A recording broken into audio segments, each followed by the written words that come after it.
ગામઠી રસોડામાં આપનું સ્વાગત છે। આજે આપણે બનાવવાના સોનપાપડી, જે ઓછી વસ્તુમાં એટલે કે ઓછા ખર્ચામાં ને એકદમ શુદ્ધ એવી સોનપાપડી બનાવીશું। તો ચાલો આપણે બનાવવાનું શરૂ કરીએ। સૌપ્રથમ ગેસ પર એક વાસણ મૂકી ને તેમાં આપણે ઉમેરીશું 2 ચમચી એટલે 2 થી 2.5 ચમચી જેટલું આપણે ઘી ઉમેરવાનું છે। તો આ રીતે ઘી થોડું એવું ગરમ થઈ જાય ત્યારબાદ ઉપરથી ચાળણી મૂકીને હવે આપણે તેમાં લોટ ઉમેરીશું। તો લોટ મેં અહીં 1 કપ ચણાનો લોટ લીધો છે, જે બેસન આવે છે ઝીણો તે, અને આ જ કપના માપથી 3 કપ જેટલો મેં અહીં મેંદાનો લોટ લીધો છે। તો આ આપણે મેંદાનો લોટ ઉમેરીશું। ટોટલ 1 કપ જેટલો લોટ અહીં મેં લીધો છે। તો આ બંને લોટ આપણે હવે સારી રીતે ચાળી લઈએ। આ રીતે તમે પહેલેથી ચાળીને ઉમેરો તો પણ ચાલે। તો અહીં જો તમારે ચણાનો લોટ ને મેંદાનો લોટ બરાબર સરખો લેવો હોય તો પણ લઈ શકાય। તો અહીં આપણો લોટ ચલાવીને રેડી થઈ ગયો છે ને હવે આપણે એકદમ ધીમી આંચ પર જ તેને શેકવાનો છે। તો આ રીતે આપણે મિક્સ કરી લઈએ ને થોડું એવું મને ઘી ઓછું લાગે છે તો આપણે તેમાં ઉપરથી ઘી ઉમેરીએ। તો અહીં આપણું બરાબર લોટ અને ઘી મિક્સ થઈ ગયું છે ને હવે આપણે શેકી લેવાનું છે। શેકવામાં કોઈ પણ ઉતાવળ નથી કરવાની, એકદમ ધીમા ગેસ પર જ શેકવાનો છે। જો તમને મારો વિડીયો ગમ્યો હોય તો મારી ચેનલને લાઇક, શેર અને સબસ્ક્રાઈબ જરૂરથી કરજો। તો અહીં આપણો લોટ સરસ એવો શેકાવા જઈ રહ્યો છે અને તેનો રંગ પણ બદલાઈ રહ્યો છે। તો અહીં આપણે આ રીતે શેકતું જવાનું છે। તો અહીં આપણો લોટનો રંગ પણ ગોલ્ડન રંગ થઈ ગયો છે। તો સરસ એવો શેકાઈ ગયો છે અહીં લોટ આપણો। તો હવે આપણે ગેસ પર એક વાસણ મૂકીશું ને તેમાં આપણે ચાસણી બનાવવાની છે।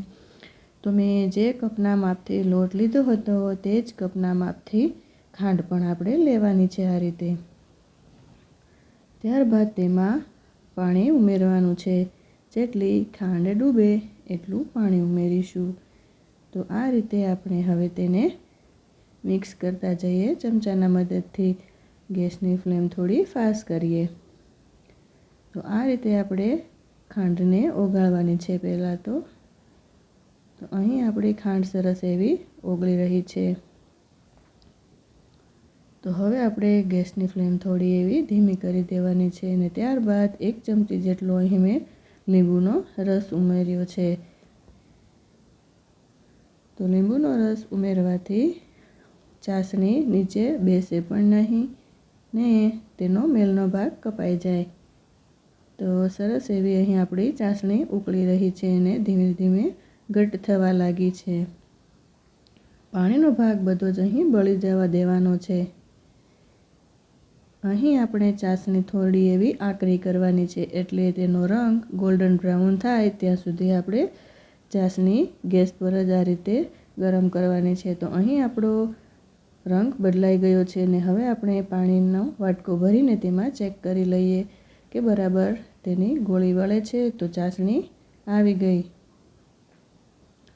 તો આ રીતે આપણે હાથની મદદથી થોડું એવું જોઈ લઈએ તો અહીં તેની ગોળી વળવા લાગી છે ને સરસ એવી ભેગી થઈ ગઈ છે। તો અહીં આપણી ચાસણી રેડી છે। થોડી એવી લાગે છે કે આકરી થઈ ગઈ તો આપણે ઉપરથી તેમાં થોડો એવો પાણીનો છંટકાવ ઉમેરીશું। થોડી અહીં વધારે ચાસણી આવી ગઈ હોય તેવું લાગે છે એટલે મેં અહીં થોડું એવું ઉપરથી પાણીનો છંટકાવ ઉમેર્યો છે, જેથી ચાસણી થોડી એવી પાછી પડી જાય। ગેસની ફ્લેમ હવે આપણે બંધ કરી દેવાની છે। તો અહીં આપણી ચાસણી થોડી એવી પાછી પણ પડી ગઈ છે અને રેડી થઈ ગઈ છે। તો હવે આપણે એક ડીશમાં મેં પહેલેથી જ ઘીથી ગ્રીસ કરી દીધી હતી આખી ડીશ। તો હવે આપણે તેમાં આ ચાસણી છે તેમાં ઉમેરી દઈએ આ રીતે। તો અહીં આપણે આ રીતે બધી જ ચાસણીને ઉમેરી દેવાની છે ને થોડીવાર માટે તેને ઠરવા દેવાની છે। તો હવે આપણું જે લોટનું મિશ્રણ જે આપણે શેકાઈ ગયું હતું તેમાં એલચી પાવડર અડધી ચમચી જેટલો ઉમેરીશું। એલચી પાવડર ઉમેરવાથી સોનપાપડીમાં ખૂબ જ સરસ એવો ટેસ્ટ આવે છે। તો હવે તેને આપણે સારી રીતે મિક્સ કરી લઈએ ને અહીં આપણી ચાસણી પણ ઠરી ગઈ છે. તો હવે આપણે તેને ચમચાની મદદથી આ રીતે બધી જ વચ્ચે વચ્ચે આ રીતે ભેગી કરવાની છે. તો આ રીતે બધી ચાસણી આપણે વચ્ચે લઈ લેવાની છે. સોનપાપડી બનાવતી વખતે ચાસણીમાં બિલકુલ ડરવાનું નથી. આ રીતે જ આપણે ચાસણીને ઠંડી કરતી જવાની છે અને હવે આપણે આ રીતે ભેગી કરવાની છે. તો હવે આપણે ચમચાના મદદથી આ રીતે ચાસણીને ઉપર નીચે આ રીતે ખેંચતી જવાની છે અને તાર બનાવતા જવાના છે.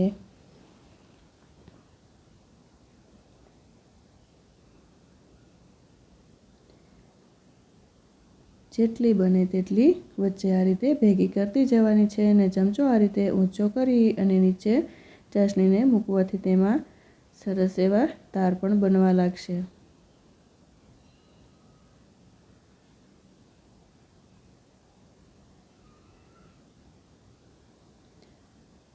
તો અહીં આપણે સરસ એવું આ રીતે જેટલું બને તેટલું આ રીતે ઊંચી કરીને નીચે ચાસણી આ રીતે મૂકતી જવાની છે.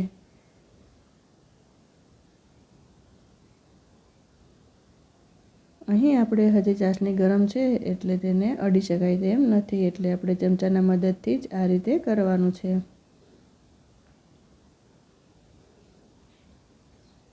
તો અહીં ચાસણીમાં સરસ એવું બાઇન્ડિંગ આવવા લાગ્યું છે.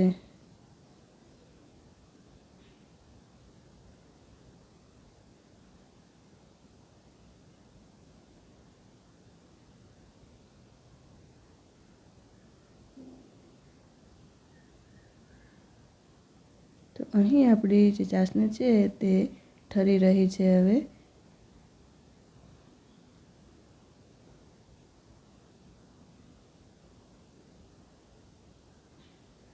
તો અહીં આપણા તાર પણ ધીરે ધીરે બનવા લાગ્યા છે. જેટલું બને તેટલી ચાસણીને ઉપરથી નીચે આ રીતે મૂકીને તાર જ બનાવવાના છે. તો અહીં હાથમાં લેવાય તેવી ઠંડી પણ થઈ ગઈ છે. તો આ રીતે બધી વચ્ચે મિક્સ કરીને હાથમાં લઈ લઈએ આપણે ગોળીઓ બનાવીને.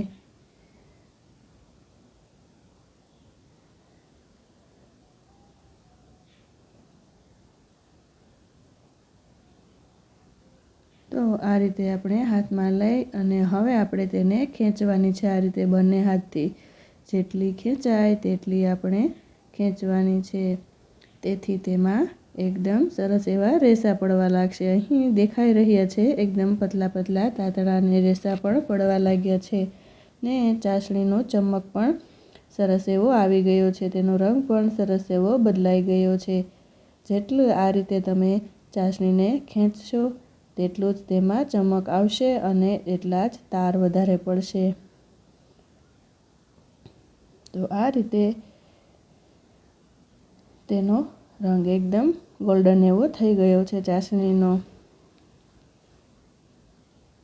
તો હવે આપણે તેને ડીશમાં મૂકીને હવે આપણે જે મિશ્રણ છે તે શેકેલું તે તેમાં ઉમેરી દઈએ.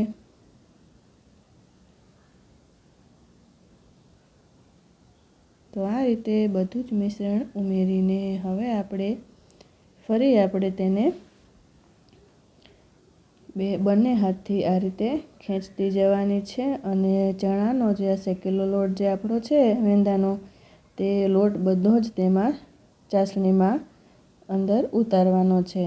તો આ રીતે ધીમે ધીમે આ રીતે બંને હાથથી આ રીતે તાતણા ફરી આપણે કરતા જઈએ અને તેના રેસા સરસ એવા પડતા જશે. તમારે જો ખાંડની જગ્યાએ સાકરનો ઉપયોગ કરવો હોય તો પણ કરી શકાય. બહાર મળે છે સોનપાપડી, તેમાં વેજીટેબલ ઘીનો ઉપયોગ થાય છે ને કોઈ શુદ્ધતા આવતી નથી. તેથી ઘરે એકદમ ઓછા ખર્ચામાં અને ઓછી વસ્તુમાં ને એકદમ ચોખ્ખી એવી બને છે, જે ખાવાથી બાળકોને કે મોટાને કોઈ પણ નુકસાન નથી કરતી. તો આવી રીતે આપણે અંદર આ રીતે કોટિંગ કરતું જવાનું છે ને આ રીતે આપણે તેના રેસા બનાવતા જવાના છે ખેંચીને. જેટલું તમારાથી હાથથી આ રીતે ખેંચાય તેટલા રેસા બનતા જશે.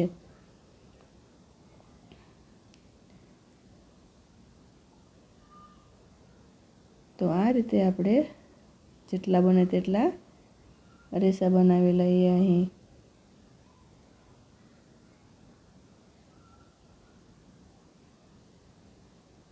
જેમ જેમ તે ઠંડી થતી જશે તેમ તેમ તેના રેસા ઓછા થતા જશે. જેટલી ગરમ હોય તેટલી સ્પીડ રાખવાની, આ રીતે કરવાની, તેથી તેના રેસા વધારે પડતા બનશે. જેટલા રેસા બનશે તેટલી જ પોચી થશે.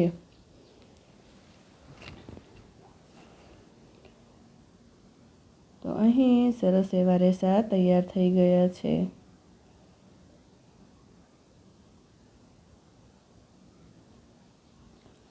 તો આ રીતે આપણે એકદમ રેસાને હવે અલગ કરી લેવાના છે.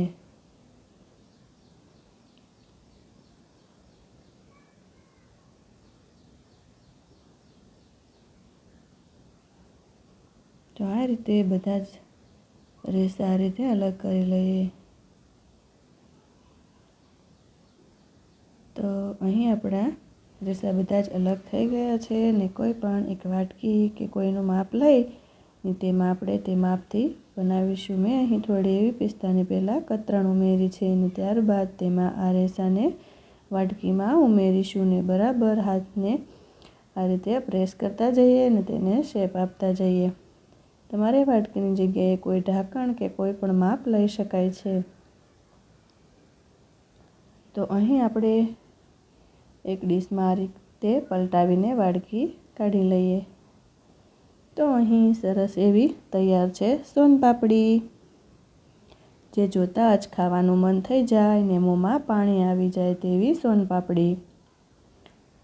સોનપાપડી તમે ગણપતિ બાપાને પણ ધરાવી શકો છો ને તમે દિવાળીના તહેવારોમાં પણ બનાવી શકો છો. સોનપાપડી ગમે ત્યારે બનાવી શકાય.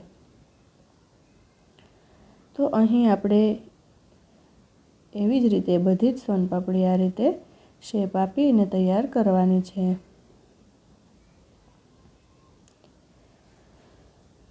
તો મેં અહીં 1 કપ જેટલા ચણાના લોટમાંથી અને 1 કપ ખાંડમાંથી મેં અહીં 9 નંગ જેટલી સોનપાપડી બનાવી છે.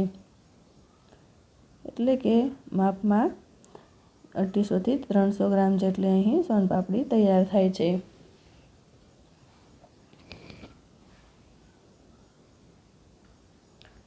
તો સરસ એવી અહીં તૈયાર છે સોનપાપડી. તો તમે પણ ઘરે જરૂરથી ટ્રાય કરજો ને બનાવજો ને મને કમેન્ટ બોક્સમાં જણાવજો. તો ફરી મળીશું આવી જ કઈ વાનગી સાથે ગામઠી રસોડામાં.